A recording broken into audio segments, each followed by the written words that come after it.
Three U.S. firefighters are dead after their air tanker plane crashed in Australia. This is a heartbreaking story. They were in Australia to help put the country's devastating bushfires out since September. Those fires have scorched more than 24 million acres and killed at least 30 people. So Kimberly Pratt from our partners at Network 10 is at a fire command center in Sydney.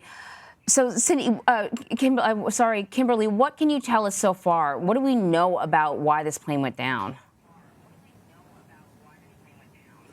Oh, well, the three American firefighters were killed while helping fight this relentless bushfire in New South Wales. They were on board a C-130 Hercules tanker carrying out a water bombing mission when they lost contact and plummeted into the bush. Now, witnesses tell us they saw a massive fireball on impact, which really rocked the local community there. I'm told that only the tail of the plane was spotted poking out of the tree canopy. Now, these air tankers, they are considered a leading firefighting tool. They can carry 4,000 gallons of retardant and water, helping to contain these blazes. And that's why when the American crews arrived a few months ago, they were greeted by spontaneous applause at the airport. Now, sadly, these planes have been grounded for now out of respect for these fallen colleagues, but also for the ones that still have to fight these blazes. And on top of that, the flags will be raised to half-mast tomorrow throughout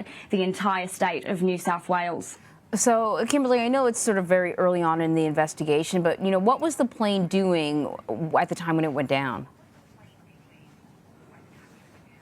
Well, the flight radar tells us that it departed Richmond Air Base, which is near Sydney, just after noon local time, and it was flying towards Canberra. But it was just outside of Canberra that it made a turn and it lost altitude, it lost speed, and it crashed just outside of Canberra there. It probably crashed from about 1,600 metres, falling at 285 kilometres an hour. Now, aviation experts are still trying to investigate how this happened. I'm sure we all really want to get to the bottom of this because it's just a tragedy for both Americans and Australians on this fire front.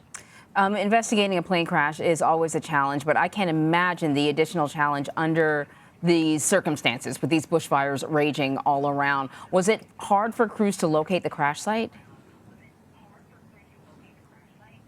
Oh, it was incredibly hard. In fact, it took hours until they could actually locate the crash site because they did lose contact with the plane, and it was only gathering reports from the ground, from witnesses and from other RFS volunteers, our volunteers here in New South Wales, that they managed to locate an area, and then they got the aerial chopper with vision from above, and that's when they were able to see that tail poking out and get an idea of where the plane landed.